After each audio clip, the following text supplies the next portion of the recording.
আল্লাহ আমার রব, এই রবি আমার সব। দামে দামে তন মনে তারি অনুভব। তোমার দুনিয়াতে আমি যেদিকে তাকাই, অথই নিয়ামতে ডুবে আছি সবাই। পাক পাখালির গানে শুনি তসবি কলো রব, তসবি কলো রব। আল্লাহ আমার রব, এই রবি আমার। আসসালামু আলাইকুম, আলহামদুলিল্লাহ, আসসালাতু ওয়াসসালাম আলা রাসূলিল্লাহ। প্রিয় দর্শক, আপনারা যারা দেশে আছেন প্রবাসে, সবাইকে জানাই অনেক অনেক প্রীতি ও শুভেচ্ছা। শুরু হলো এনটিভি আয়োজিত এবং লাভ হলো নিবেদিত অনুষ্ঠান আপনার জিজ্ঞাসা। আপনাদের সাথে আছি আমি জয়নুল আবেদিন আজাদ। আর আপনাদের মনে জায়গা প্রশ্নের জিজ্ঞাসার জবাব দিচ্ছেন বিশিষ্ট আলেম ডক্টর মোহাম্মদ সাইফুল্লাহ। আসসালামু আলাইকুম ওয়া রাহমাতুল্লাহি ওয়া বারাকাতুহু। প্রিয় দর্শক, চলুন তাহলে জিজ্ঞাসার জগতে। শুরুতেই একটি ইমেল পাঠিয়েছেন বশির আহমদ, দুবাই থেকে। লিখেছেন, আপনাদের অনুষ্ঠান খুব ভালো লাগে, তাই দেখি আমার মনে জায়গার 5টি প্রশ্ন পাঠালাম। এক, ঈমান হারিয়ে গেলে কিভাবে তা ফিরে পাবো? ধন্যবাদ আপনাকে। খুবই গুরুত্বপূর্ণ একটি প্রশ্ন করেছেন। ঈমান হারিয়ে গেলে কিভাবে তা ফিরে পাবো? যেই আমলের কারণে আপনার ঈমান বিনষ্ট হয়ে গেছে, ঈমান হারিয়ে গেছে বা ঈমান থেকে আপনি খারিজ হয়ে গেছেন, ওই আমল থেকে আল্লাহ তাআলার কাছে তওবা করতে হবে এবং সেই আমল পরিপূর্ণরূপে প্রত্যাখ্যান বর্জন করতে হবে। তাহলে আল্লাহ সুবহানাহু ওয়া তাআলা আপনাকে আবার আল্লাহর বান্দা হিসেবে, আল্লাহ রাব্বুল আলামিনের কাছে প্রত্যাবর্তিত বান্দা, তওবাকারী বান্দা হিসেবে গ্রহণ করবেন। যদি আল্লাহ সুবহানাহু ওয়া তাআলা আপনার তওবা কবুল করেন, তাহলে আপনি আত্তাইবু মিনাদ যামবি কামা লা যামবা লাহু। হতে পারে যে আপনি তওবা থেকে আল্লাহ রাব্বুল আলামিনের গুনাহ, হতে পারে আপনি গুনাহ থেকে তওবা করার কারণে আল্লাহ সুবহানাহু ওয়া তাআলা আপনার সেই গুনাহটুকু পরিপূর্ণরূপে মুছিয়ে দিবেন, ওই অপরাধটুকু মুছিয়ে দিবেন। কিন্তু সেটা আল্লাহ তাআলার ইচ্ছার উপর নির্ভর করবে। আল্লাহ রাব্বুল আলামিন মাশিয়াতের সাথে জড়িত। এটা আমার মন মতো হলে চলবে না, আমি বললেই হয়ে যাবে এমন নয়। কিন্তু যদি আল্লাহর বান্দা সত্যিকার আন্তরিকতা এবং নিষ্ঠার সাথে আল্লাহ রাব্বুল আলামিনের কাছে তওবা করে, তাহলে আল্লাহ সুবহানাহু ওয়া তাআলা সেটা পরিপূর্ণরূপে ক্ষমা করে দিতে পারেন।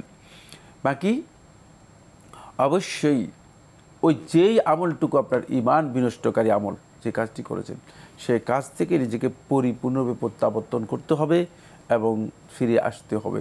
যদি ফিরে না আসেন, তাহলে আপনি মুখিক তওবা করে তো আস্তাগফিরুল্লাহ ওয়া আতুবু ইলাইহি, আস্তাগফিরুল্লাহ ওয়া আতুবু ইলাইহি 100 বার করলেও কোনো লাভ হবে না। জি, প্রত্যাবর্তন করতে হবে, প্রত্যাবর্তন করতে হবে ভুল থেকে, অন্যায় থেকে। প্রিয় দর্শক আরও লিখেছেন, সারা রাত নফল ইবাদত করলাম, কিন্তু ফজরের নামাজের সময় ঘুমিয়ে পড়লাম। এই নফল ইবাদতের গুরুত্ব কতখানি? না, এই ইবাদতের কোনো গুরুত্ব আল্লাহ তাআলার কাছে নেই। কারণ আল্লাহ তাআলার হক নষ্ট করে আপনি অতিরিক্ত যে কাজগুলো করেছেন পণ্ডশ্রম। সুতরাং এটা আপনার কাছে যদিও অনেক বড় ইবাদত মনে হয়, কিন্তু আসলে ইবাদতের মধ্যে ভুল। কিন্তু আপনার এই বক্তব্যটা, সংক্ষিপ্ত বক্তব্যের মধ্যে অনেক কথা আছে। এটা কিন্তু এত ছোট বক্তব্য নয়। সারা রাত নফল ইবাদত করেছেন,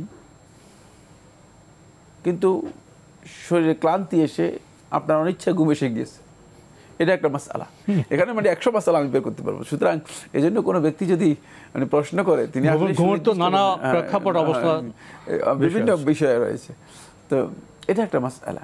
আরেকটা মাসআলা হচ্ছে যে আপনি আগেই করেছেন যে নফল ইবাদত করবেন, তারপরে ফরজ সালাত আদায় করবেন না, ফজরের নামাজ সম্পর্কে কোনো গুরুত্ব দিলেন না, ফজরের সালাতে গুরুত্ব দিলেন না। আপনি এটা সিদ্ধান্ত করে ফজরের সালাত বাদ দিয়ে দিয়েছেন। দুইটা কিন্তু এক জিনিস নয়।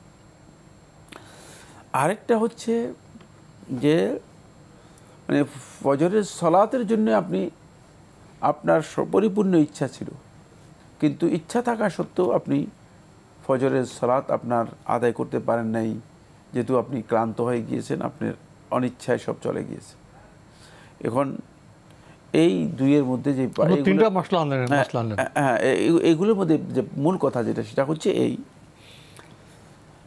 এই কাজ যদি ইন্টেনশনালি কেউ করেন যে আমি সারা রাত নফল ইবাদত করব, কিন্তু ফজরের সালাত আদায় করব না, তাহলে সে ব্যক্তি শুধুমাত্র তার সওয়াব তো আমল তো পণ্ড হবে তা নয়, বরং তার কুফরি হতে পারে। কিন্তু বিধান লঙ্ঘন করলেন, সে কুফরি হতে পারে, কারণ সে ইন্টেনশনালি নির্দিষ্ট করেছে আল্লাহর ফরজকে বাদ দেবে, অবহেলা করলো, অবজ্ঞা করলো।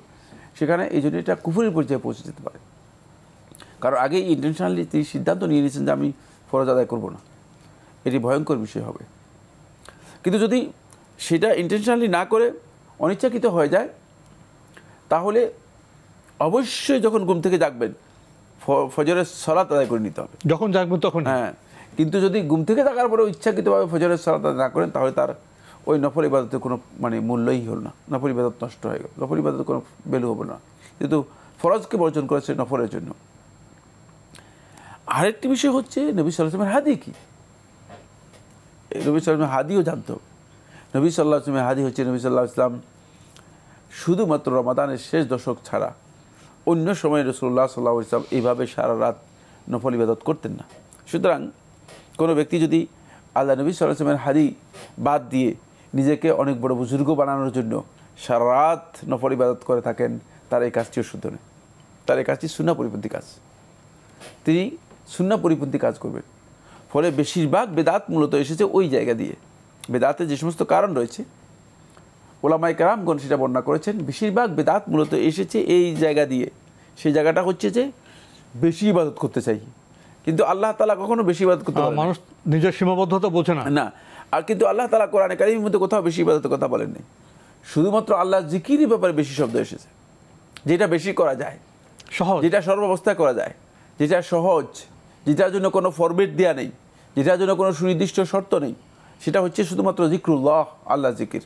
বাকি এখানে যে বিষয়টি গুরুত্বপূর্ণ সেটা হচ্ছে বাকি ইবাদতগুলো সুন্নাহ যেভাবে বলছে, অর্থাৎ নবী সাল্লাল্লাহু আলাইহি ওয়াসাল্লাম যে হাদি, যে দিক নির্দেশনা দিয়েছেন, সেই দিক নির্দেশনার আলোকে করা হচ্ছে উত্তম। এক্ষেত্রে আপনার মন গড়া ইবাদত করে আপনি মনে করছেন যে না আমি অনেক নফল ইবাদত করেছি, না, নফল ইবাদত এভাবে করতেই বলা হয়নি কাউকে। সুন্নাহ যে পদ্ধতিতে আছে সেটা হচ্ছে সবচেয়ে উত্তম পদ্ধতি, এই বিষয়টি আমাদেরকে জানতে হবে। আমরা খুবই গুরুত্বপূর্ণ বিষয়ে অবগত হলাম। প্রিয় দর্শক আরও লিখেছেন, রাস্তায় চলতে গেলে মনের অজান্তে অনেক খারাপ কিছু দেখে ফেলি, কখনো কখনো চোখ সরানো যায় না, এই ধরনের গুনাহ থেকে বাঁচার উপায় কি? ধন্যবাদ আপনাকে। সাথে সাথে আপনি চোখ ফিরিয়ে নেবেন। 1 নম্বর, ওয়ালাকান নাদরাতুল উলা, তুমি প্রথম যে দৃষ্টি দিয়েছো এই দৃষ্টি তোমার গুনাহ হবে না। সাথে সাথে যদি আপনি দৃষ্টি ফিরিয়ে আনতে পারেন, সংযত করতে পারেন, তাহলে আপনি গুনাহ থেকে বেঁচে যাবেন। দ্বিতীয় নম্বর বিষয় হচ্ছে এই দিকে কোনোভাবেই অন্তরের যেই সম্পর্ক সেটাকে যুক্ত করবেন না, কারণ অন্তরের সম্পর্ক যুক্ত করার সাথে সাথে একটা খাহিসাতের আফসানি এসে যেতে পারে, প্রবৃত্তির কামনা এসে যেতে পারে, কামনা বাসনা এসে যেতে পারে। তো কামনা বাসনা আসলে আপনি বড় ধরনের গুনাহে লিপ্ত হয়ে যাবেন। এই কারণে কোনোভাবে এটাকে অন্তরের সাথে যুক্ত করে চোখের বিষয় চোখের সাথে রেখে দেবেন, এবং সাথে সাথে আল্লাহ রাব্বুল আলামিনের কাছে আস্তাগফিরুল্লাহ আতুবু ইলাইহি, নিজে মনে মনে আল্লাহ তাআলার কাছে তওবা করে নেবেন, নিজে মনে মনে আল্লাহ তাআলার কাছে তওবা করে নেবেন। 4 নম্বর যে বিষয়টি সেটা হলো, প্রত্যেকটা বান্দা যখন এই ধরনের কোনো চিত্র দেখবে, সে তার স্মৃতি থেকে সেটাকে চোখ বন্ধ করে মুছে ফেলার জন্য চেষ্টা করবেন। চোখ বন্ধ করলে সেটা মুছে ফেলা সম্ভব, প্রথম চোখ বন্ধ করলে মুছে ফেলা সম্ভব, কিন্তু যদি দৃষ্টিটা তার নিবন্ধিত হয়, একটু লম্বা হয়ে থাকে, তাহলে এটা তার সাথে অন্তরে কানেকশন করা হয়, তখন এটা স্মৃতি থেকে থাকবে না। যদি তিনি চোখ বন্ধ করেন তাহলে এটা চোখ আর কি করতে, এটা তো ক্যামেরা, যেমন ক্যামেরা বন্ধ করা হলে আর এটা কি হয় না, এটা কাজ করে না, আর এটাকে কি বলা হয়, ক্যাপচার করে না, ক্যাপচার আর করতে পারবে না। ঠিক চোখটা বন্ধ করে তিনি এটাকে কি করবেন, সম্পূর্ণরূপে ডিলিট করে দিবেন, তাহলে অবশ্যই আপনি এই গুনাহ থেকে নিজেকে রক্ষা করতে পারবেন। আমরা খুবই গুরুত্বপূর্ণ বিষয়ে অবগত হলাম। আমাদের হাতে আরও একটি ইমেল পাঠিয়েছেন মঞ্জুরা সরকার, লিখেছেন, মাসিকের সর্বনিম্ন এবং সর্বোচ্চ দিন কত? এটি আসলে নির্ভর করছে মূলত আদাতের উপর, মাসিক নির্ভর করে আদাতের উপর, একজন নারীর তার যেই সুনির্দিষ্ট অভ্যাস রয়েছে সেই অভ্যাসের উপর নির্ভর করবে। এটা 6 থেকে 7 দিন, এটাই বেশিরভাগ ক্ষেত্রে আল আদাতুল গালিব, প্রবল বা বেশিরভাগ নির্ভরযোগ্য আদাত হচ্ছে 6 অথবা 7 দিন, এর বেশি নয়, এর কমও নয়। কিন্তু যে সমস্ত নারীদের বিভিন্ন কারণে মানে বিভিন্ন কারণে তাদের আদাত নষ্ট হয়ে গেছে। এন খারামাত আদাতুহান হুন, মানে তাদের যে নির্দিষ্ট আদাত আছে সেই আদাতটা কোনো না কোনো কারণে একটা শৃঙ্খলা ছিল, নষ্ট হয়ে গেছে। শৃঙ্খলা ভেঙে গিয়েছে। তো শৃঙ্খলা ভেঙে গেলে অনেক সময় দেখা যায় যে তারা মানে সর্বোচ্চ, অনেককে দেখা যায় যে সর্বোচ্চ তিনি 10 দিন পর্যন্ত মানে তার সেটা কি হতে পারে, বৃদ্ধি হতে পারে। আলেমদের মধ্যে ইখতিলাফ রয়েছে। অধিকাংশ আহলে তাহকিক মুহাক্কিক উলামা কেরাম বলেছেন যে সেটা সর্বোচ্চ 10 দিন পর্যন্ত লিঙ্গার করতে পারে। তারপরে যদি মানে এটা কন্টিনিউ করে তাহলে বুঝতে হবে যে এটা রোগের একটা কারণ তৈরি হয়েছে। কারণ এখানে 2 প্রকারের ব্লাড রয়েছে। একটা হচ্ছে হাইজের যেই রক্ত, সেটি যেটাকে আমরা নিয়মিত কন্টিনিউ মানে স্বাভাবিক রক্ত হিসেবে ধরা হয়ে থাকে। আরেকটা হচ্ছে হাইজ যখন কোনো কারণে শৃঙ্খলা ভ্রষ্ট হয়ে যায়, শৃঙ্খলা নষ্ট হয়ে যায়, মানে তখন দেখা যায় যে সেটা ইস্তেহাজা রূপান্তরিত হয়ে যায়। ইস্তেহাজা হচ্ছে এর সাথে মানে ফলস ব্লিডিং শুরু হয়ে যায়, যেটি মানে আসলে হাইজ নয়। ফলে ওইটাকে ইসলামী শরীয়ত অসুস্থতা হিসেবে চিহ্নিত করেছে। ইসলামী শরীয়তে সেটাকে অসুস্থতা হিসেবে চিহ্নিত করেছে। তো এই অসুস্থতা কিন্তু হাইজের হুকুম গ্রহণ করবে না। এক্ষেত্রে যখন আপনি নিশ্চিত হবেন যে এটা আপনার হাইজ নয়, মানে মাসিক নয়, পিরিয়ড নয়, তাহলে সেক্ষেত্রে আপনাকে অবশ্যই নিশ্চিত হলে সালাত আদায় করতে হবে এবং এই অবস্থায় উজু করে, প্রত্যেক সালাতের জন্য উজু করে তারপরে সালাত আদায় করতে হবে। মঞ্জুরা সরকার, আপনার ইমেল আমরা পড়ছিলাম, আপনি আরও লিখেছেন হায়াজের রং, হায়াজের সর্বোচ্চ সময়সীমা 10 দিন। 10 দিনের ভিতর লাল, হলুদ, সবুজ, লাল মিশ্রিত কালো বা নিখুঁত কালো যে কালারেরই পানি বের হোক না কেন তা হায়াজ হিসেবে গণ্য হবে যতক্ষণ না নেপকিন সাদা নজরে আসবে, তথা সাদা রং ব্যতীত সকল প্রকার রঙই কি হায়াজের অন্তর্ভুক্ত? হ্যাঁ, বেশিরভাগ ক্ষেত্রেই সাদা ছাড়া বাকিগুলোকে হাইজ হিসেবে ধরা হয়েছে। তবে মানে আমি আগে বলেছি যে কি মাসালাই আগেই বলেছি, যদি কারো আদাত নির্দিষ্ট থাকে আর সেটা যদি জানা থাকে যে 6 দিন 7 দিন, তাহলে তিনি সেটাকে মেনটেন করবেন। এক্ষেত্রে অন্যান্য যে কালারগুলো আছে, রঙগুলো আছে, সেগুলো হাইজ হিসেবে ধর্তব্য হবে। তবে হাইজের রং আপনি বলেছেন, হাইজের রং হচ্ছে লাল, কালচে, একটু কালো, গাঢ় কালো। জি। আরও লিখেছেন, আমার মাসিক 7 দিন থাকে, গোসল করে এশার নামাজ পড়ার পর দেখি খুবই হালকা খয়েরি স্রাব বের হচ্ছে। এ কারণে আমি 8ম দিনেও অপেক্ষা করি, তারপর 9ম দিন দেখি হালকা হলুদ স্রাব। এদিন আর অপেক্ষা না করে নামাজ শুরু করে দিয়েছিলাম।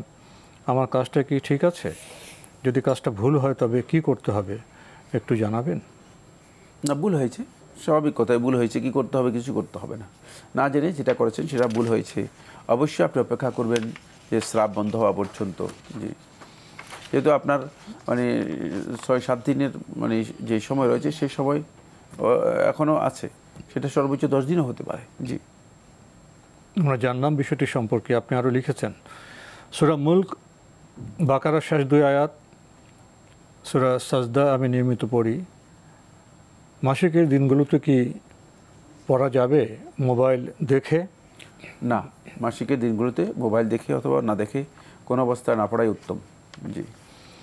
শেষে লিখেছেন, সূরা ইয়াসিন পড়ে দোয়া করলে কি মনের ইচ্ছে পূরণ হয়? সূরা ইয়াসিন পড়ে দোয়া করলে মনের ইচ্ছা পূরণ হয় মর্মে কোনো সহিহ বর্ণনা রাসূলুল্লাহ সাল্লাল্লাহু আলাইহি ওয়াসাল্লামের কোনো সহিহ হাদিস থেকে আসেনি। কিন্তু কোনো সন্দেহ নেই, আল্লাহর কালাম যদি কেউ তেলাওয়াত করেন আর যদি আল্লাহ তাআলার কাছে দোয়া করেন, আল্লাহ সুবহানাহু ওয়া তাআলা তার দোয়া কবুল করবেন না, এটা আমরা বিশ্বাস করি না। কারণ আল্লাহ তাআলা তো আল্লাহর কালাম কেউ যদি পড়েন এবং আল্লাহ তাআলার কাছে যদি নিজেকে পরিপূর্ণরূপে সাবমিশন, কনসেন্ট্রেশনের সাথে পেশ করেন, তুলে ধরেন, তাহলে আল্লাহ সুবহানাহু ওয়া তাআলা বান্দাদের দোয়া কবুল করবেন। এটাই স্বাভাবিক, এটাই হচ্ছে স্বাভাবিক কথা। তো সূরা ইয়াসিন পড়লে যে দোয়া কবুল হবে না এর কথা বলার সুযোগ নেই। কিন্তু সূরা ইয়াসিন পড়লেই যে দোয়া কবুল হয়ে যাবে এই কথা বলার সুযোগ নেই। এমন কোনো বিধান বলা যাবে না, এটা দলিলের ভিত্তিতে বলতে হবে। এই দলিল কোনো সহিহ হাদিস দ্বারা প্রমাণিত হয়নি। আল্লাহ কালাম পড়বো, দোয়া করবো, এটা তো পূরণ হওয়ার সম্ভাবনা তো আছেই। জি জি, আমরা জানলাম বিষয়টি সম্পর্কে। প্রিয় দর্শক, আমাদের হাতে আরও একটি ইমেল পাঠিয়েছেন মুরাদ হোসাইন। লিখেছেন, সময়টা আরেকটু বাড়ানো দরকার, 3-4টা উত্তর দিলেই সময় শেষ হয়ে যায়। ভাইয়া আপনার প্রস্তাব তো সুন্দর, কিন্তু সব এপিসোডে কি 3-4টা উত্তর দিলেই শেষ হয়ে যায়? কখনো কখনো আমরা 7টা 8টা 9টা প্রশ্নও করি, আবার কখনো কখনো আপনি ঠিকই বলেছেন 3-4টা দিলে শেষ হয়ে যায়। এটা প্রশ্নের উপর নির্ভর করবে, প্রশ্নর ব্যাপ্তি কতটুকুন, প্রশ্ন জবাবের বিস্তার ঘটায়, আবার প্রশ্নের কারণে জবাব সংক্ষিপ্ত হয়। এটাকে আসলে নির্দিষ্ট সংখ্যায় বোধহয় সীমাবদ্ধ করা যাবে না। তো সময় বাড়ানো দরকার, তো সেটাও তো কর্তৃপক্ষের ব্যবস্থাপনা বিষয়ে। সময় যদি বাড়ানো সম্ভব হয় তারা অবশ্যই বিবেচনা করে দেখবেন। প্রিয় দর্শক, আমাদের হাতে আরও একটি ইমেল, দীর্ঘ ইমেল ঢাকা থেকে পাঠানো হয়েছে। যিনি পাঠিয়েছেন নাম প্রকাশে অনিচ্ছুক, লিখেছেন, যেই 7 শ্রেণীর মানুষ কিয়ামতের দিন আরশের নিচে ছায়া পাবে, তাদের মধ্যে এক শ্রেণী হলো তারা যারা অন্তর মসজিদের সাথে কানেক্টেড থাকে। এখানে কি সেই ব্যক্তি 5 ওয়াক্ত নামাজ মসজিদে গিয়ে জামাতের সাথে আদায় করে তাদের বোঝানো হয়েছে, নাকি এখানে অন্য কোনো ব্যাখ্যা আছে?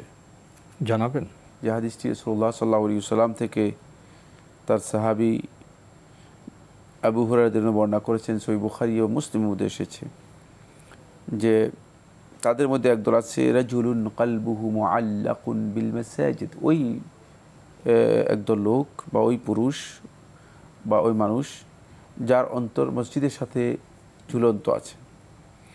তো মসজিদের সাথে ঝুলন্ত আছে, এখানে এটা দিয়ে কি বোঝানো হয়েছে? প্রথম কথা হচ্ছে এটি 5 ওয়াক্ত সালাত জামাতে আদায় করার দিকেও ইঙ্গিত করা হয়েছে, এর চেয়ে একটু বেশি। সে বেশিটুকু হচ্ছে, কারণ 5 ওয়াক্ত সালাত জামাতে আদায় করলে মানে সালাতের যেই মূল দাবি রয়েছে সে দাবি একজন ব্যক্তি পূরণ করেছে, কোনো সন্দেহ নেই। কিন্তু এখানে ইঙ্গিত করা হয়েছে যেদিকে, সেটা হচ্ছে এই প্রত্যেক সালাত আদায় করার পরেও, মানে সালাত আদায় করে এসে তিনি আরেকটি সালাতে অংশগ্রহণ করার জন্য অপেক্ষা থাকে। হ্যাঁ, মানে অর্থাৎ সালাত থেকে আলাদা হচ্ছে ঠিকই, কিন্তু সালাতের সাথে নিজের অন্তরকে যুক্ত করে রেখে দিয়েছে। মসজিদ থেকে আলাদা হচ্ছে ঠিকই, মসজিদ থেকে বাসায়, মসজিদ থেকে অফিসে, মসজিদ থেকে কর্মক্ষেত্রে চলে গেছে ঠিকই, কিন্তু মসজিদে আসার জন্য আবার অপেক্ষা করে আছে। সুতরাং এইটা বোঝানোর জন্য মূলত রাসূলুল্লাহ সাল্লাল্লাহু আলাইহি ওয়াসাল্লাম কথা বলেছেন। কারণ এখানে তার যেই রেবাত, তার যে প্রস্তুতি, এই সার্বক্ষণিক সালাতে যে প্রস্তুতি রয়েছে, সেই প্রস্তুতিটাকেই ইঙ্গিত করা হয়েছে। আমরা জানি যে ইন্তেজারুস সালাত বাদাস সালাহ, মানে সালাত আদায় করার পরে আবার সালাতের জন্য অপেক্ষা করা, এই কাজটিকে রাসূলুল্লাহ সাল্লাল্লাহু আলাইহি ওয়াসাল্লাম আল্লাহর রাস্তায় একজন মুজাহিদ ব্যক্তি ইসলামী রাষ্ট্রের সীমান্ত পাহারা দেওয়ার যে মর্যাদা আছে সেই মর্যাদার কথা উল্লেখ করেছেন। সুতরাং এই ব্যক্তি যখন সালাত থেকে মানে অবসর গ্রহণ করছে, তারপরে আবার সালাতের জন্য অপেক্ষা করতেছে, কাআন্নাহু ইয়ান্তাজিরু লিস-সালাহ, মনে হচ্ছে যেন সে সালাতের জন্যই অপেক্ষা করতেছে, মনে হচ্ছে যেন সে সালাতের জন্য অপেক্ষা করতেছে। তো সালাতের জন্য যে ব্যক্তি অপেক্ষা করবে, তার এই কাজটি এক প্রকারের আল্লাহর রাস্তায় জিহাদে অংশগ্রহণ করা এবং ইসলামী রাষ্ট্রের সীমান্ত পাহারা দেওয়ার যে মর্যাদা, যে ফজিলত, সেই ফজিলত পাবে। এই কারণেই তার এই বিষয়টি এত বেশি গুরুত্ব আরোপ করা হয়েছে, এত বেশি গুরুত্ব দেওয়া হয়েছে। প্রিয় দর্শক, আমরা খুবই গুরুত্বপূর্ণ বিষয়ে অবগত হলাম। আরও লিখেছেন, যে কোনো দোয়া কি করার সময় 3 বার করে বলা উত্তম, এমন কোনো বিধান আছে কি? উত্তম শব্দ এখানে প্রয়োগ করা যাবে না, তবে 3 বার করে যদি কেউ বলেন তিনি বলতে পারেন। মানে 3 বার করে যদি কেউ বলতে চান তিনি বলতে পারবেন, কিন্তু এই কথা বলা জায়েজ নেই যে 3 বার করে বলা উত্তম, কারণ দলিল থাকতে হবে 3 বার করে বলার ক্ষেত্রে। তবে নবী সাল্লাল্লাহু আলাইহি ওয়াসাল্লাম কোনো কোনো ক্ষেত্রে 3 বার বলেছেন, হাদিস দ্বারা সাব্যস্ত হয়েছে। যেমন নবী সাল্লাল্লাহু আলাইহি ওয়াসাল্লাম রুকুতে যখন তাসবিহ করেছেন সুবহান রাব্বিয়াল আযীম 3 বার করেছেন, মর্মে ইবনে মাজাহ রওয়ায়াতের মধ্যে এসেছে, যদিও এই রওয়ায়াতটি বিতর্ক আছে, মানে আলেমদের মধ্যে কেউ কেউ দায়ীফ বলেছেন। তারপরে সিজদার মধ্যে 3 বার দোয়া করেছেন। তারপরে সুনান নাসাঈ রওয়ায়াতের মধ্যে রাব্বিক ফিরলি রাব্বিক ফিরলি রাব্বিক ফিরলি, মানে 2 সাজদার মাঝখানে যে দোয়া করেছেন। সুতরাং যেখানে নবী সাল্লাল্লাহু আলাইহি ওয়াসাল্লাম 3 বার করেছেন সেখানে 3 বার করতে হবে বা করা উত্তম, কিন্তু মানে সর্বাবস্থায় 3 বার করা উত্তম এই বক্তব্য দিতে হলে অবশ্যই দলিল দিতে হবে। তবে রয়েছে, তবে হচ্ছে এই দোয়া এর একটা আদব বা সুন্নাহ হচ্ছে দোয়া এর মধ্যে তাকরার করা, মানে রিপিট করা। রিপিটিশনটা মানে আপনার হাজারটাকে তুলে ধরে যে আমি আমার প্রয়োজন আছে। যেমন ভিক্ষুক যদি আপনার কাছে একবার ভিক্ষা চায়, ভিক্ষাটা দেন, মানে স্টাইল এতে মানে চাওয়ার যেই একটা অবস্থা আছে, সেই অবস্থাটা সেটা আসে না, এবং তার যে প্রয়োজন অভাবটাকে তুলে ধরা হয় না। এখানে আল্লাহ রাব্বুল আলামিন বান্দার কাছ থেকে যেটা চান সেটা হলো বান্দা যাতে করে মানে ইফতেকার, হাজা, তার যে অভাব, তার যে প্রয়োজন, এই প্রয়োজনটা আল্লাহর কাছে তুলে ধরে। তো প্রয়োজনটা তুলে ধরার পদ্ধতি হচ্ছে বারবার সেটাকে কি করা, আল্লাহ রাব্বুল আলামিনের কাছে তুলে ধরা।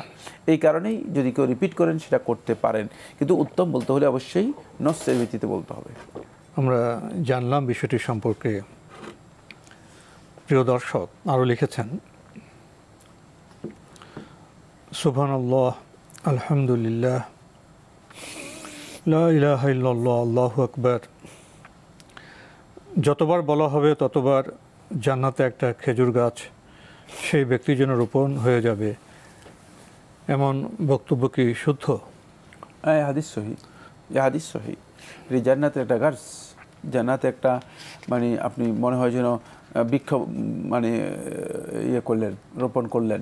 সুতরাং এটি কোনো সন্দেহ নেই, কিন্তু এটা কার জন্য সেটাও জানতে হবে।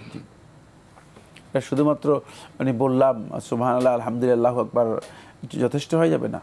এটা এর জন্য কাদের জন্য সে বিষয়টিও সেখানে ক্লিয়ার করে জানতে হবে। জি প্রিয় দর্শক, সময়ের কারণে আমরা আজকে আর প্রশ্ন নিতে পারছি না, এখানেই শেষ করতে হচ্ছে। আপনাকে অনেক ধন্যবাদ। আপনাকে অশেষ ধন্যবাদ। প্রিয় দর্শক, আমরা দেখছিলাম এনটিভি আয়োজিত এবং লাভ হলো নিবেদিত অনুষ্ঠান আপনার জিজ্ঞাসা। আমাদের এই অনুষ্ঠান আপনারা এনটিভি অনলাইনেও দেখতে পারবেন, ভিজিট করুন www.ntvbd.com। এছাড়া ইউটিউবে এবং আমাদের ভেরিফাইড ফেসবুক পেজও অনুষ্ঠান দেখতে পারবেন। আমরা শেষে এসে সুবহানাল্লাহ, আলহামদুলিল্লাহ, লা ইলাহা ইল্লাল্লাহু, আল্লাহু আকবার এই তাসবিহ সম্পর্কে আমরা জানছিলাম। সাথে আরেকটি বিষয়ে শায়েখ যুক্ত করেছেন, এটা কাদের জন্য, কখন, কারা, কিভাবে পাবেন, সে বিষয়টা আমাদের জানতে হবে। চিঠি লিখুন, প্রশ্ন পাঠান আমাদের ঠিকানায়। পরিচালক আপনার জিজ্ঞাসা, এনটিভি, বিএসসিসি ভবন, ৭ম তলা, ১০২ কাজী নজরুল ইসলাম অ্যাভিনিউ, কারওয়ান বাজার, ঢাকা ১২১৫। ইমেল অ্যাড্রেস আপনার জিজ্ঞাসা @ntvbd.com। প্রিয় দর্শক, মহান আল্লাহ আমাদের সবাইকে নিরাপদে রাখুন, রাখুন শান্তিতে। আসসালামু আলাইকুম। আল্লাহ আমার রব, এই রবি আমার সব, দামে দামে তুন মনে তারি অনুভব। আল্লাহ আমার রব, এই রবি আমার সব।